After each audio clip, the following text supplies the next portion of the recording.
This week's work looks at the biological basis of learning disorders such as ADHD, ASD, dyslexia and dyscalculia.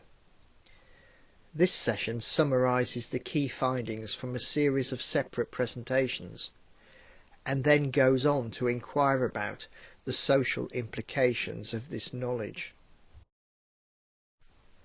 Attention Deficit Hyperactive Disorder, ADHD, Autism Spectrum Disorder, ASD, dyslexia and dyscalculia are all independent conditions with their own characteristics, opportunities and limitations. However, they do have a range of symptoms which overlap. In general, they are neurodevelopmental conditions. They affect the development of the brain, which are thought to be present before birth and which show themselves in childhood, especially around school age.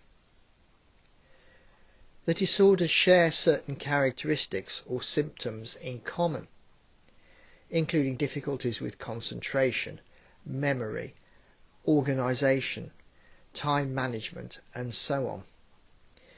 These can lead to difficulties in school and can lead to slower than average development of young children.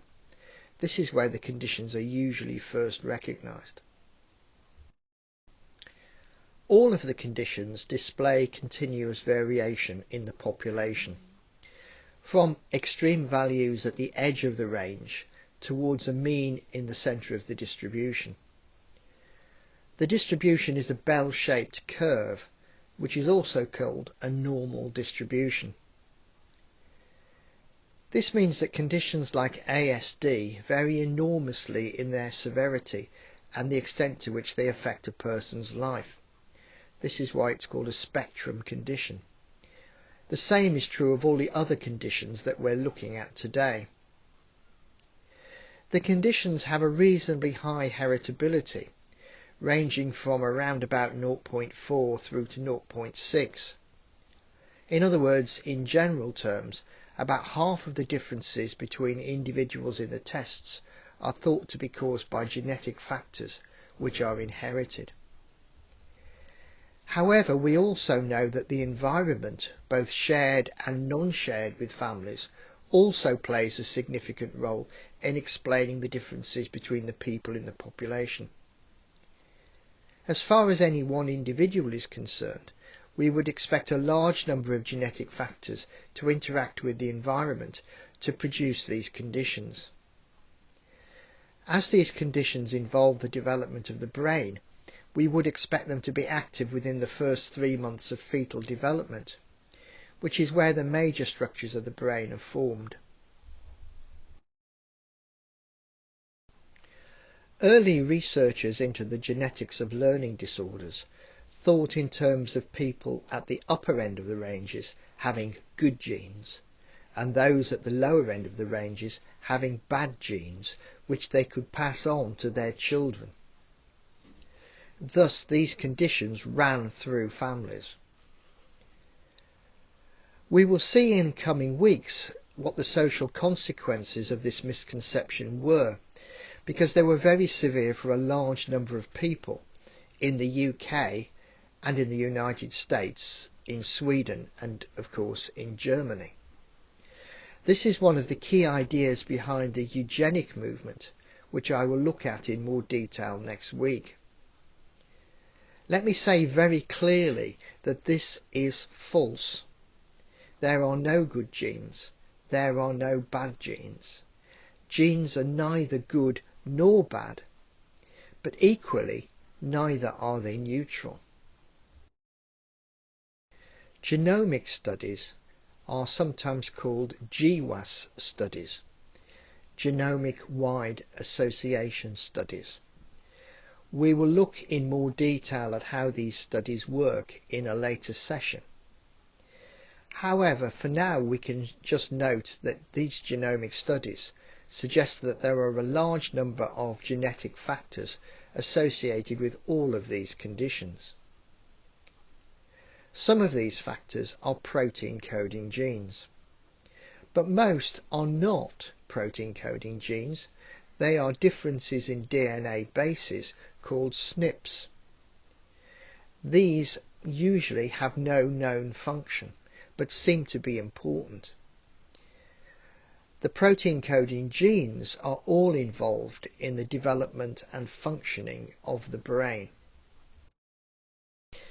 Interestingly, many of the genetic factors which are picked up by these GWAS studies are active in several, if not all, of these disorders. This is a very important observation. Genes and genetic factors are generalists. There are no specific genes for ADHD, autism or dyslexia, even though genes and genetic factors shape all of the disorders. We need to think about how we can describe people who fall into different parts of these spectra. Do we call people in the centre of the normal distribution normal, in which case people towards the extreme ranges become abnormal?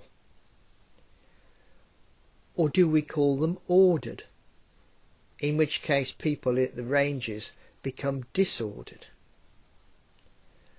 Or do we call them abled?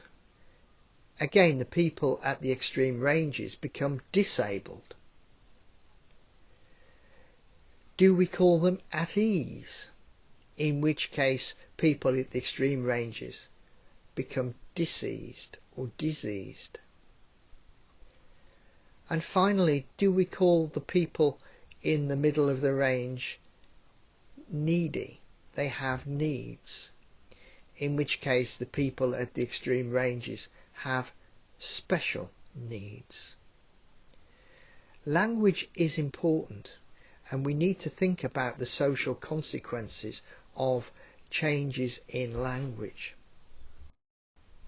You might like to stop the film and think about what the implications of this use of language are for society, for an individual, and for an individual's family.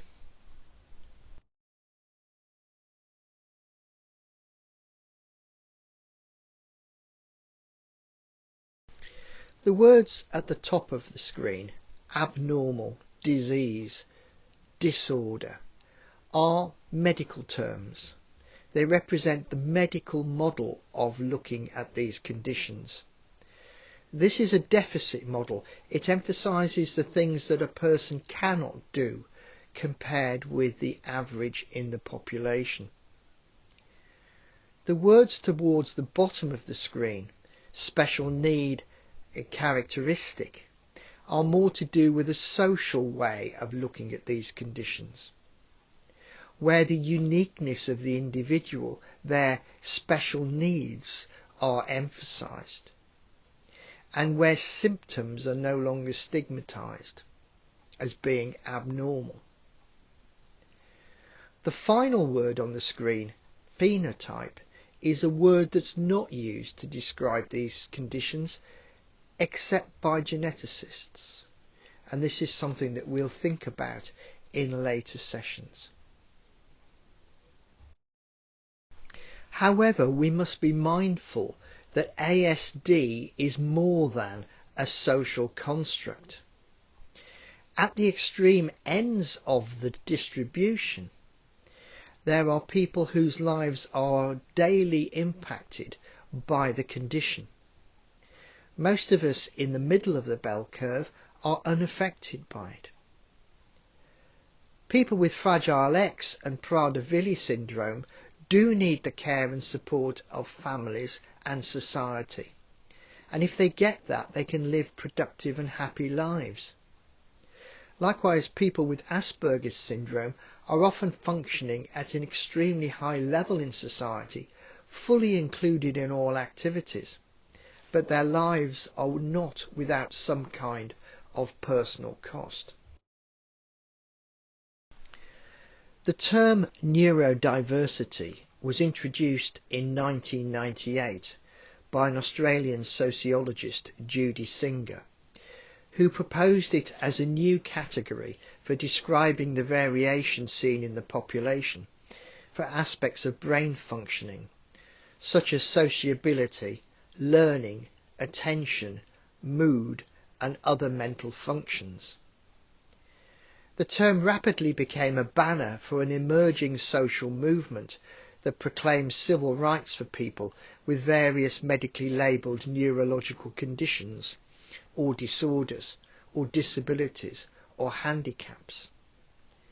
It provided a direct challenge to the medical model for looking at these conditions as deficits or deviations from the normal or abnormality.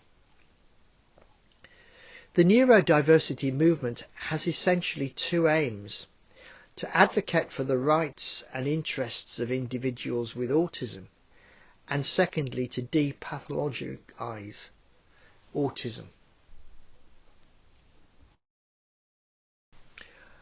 I'm wondering whether, as an outcome of this course, we should work together to see if we can create a charter for your genetic or genomic rights. I wonder what ideas you would choose to put in such a charter. Here are two suggestions from me to get us going. I'm sure you can come up with some better ideas, and we'll discuss them in a later session.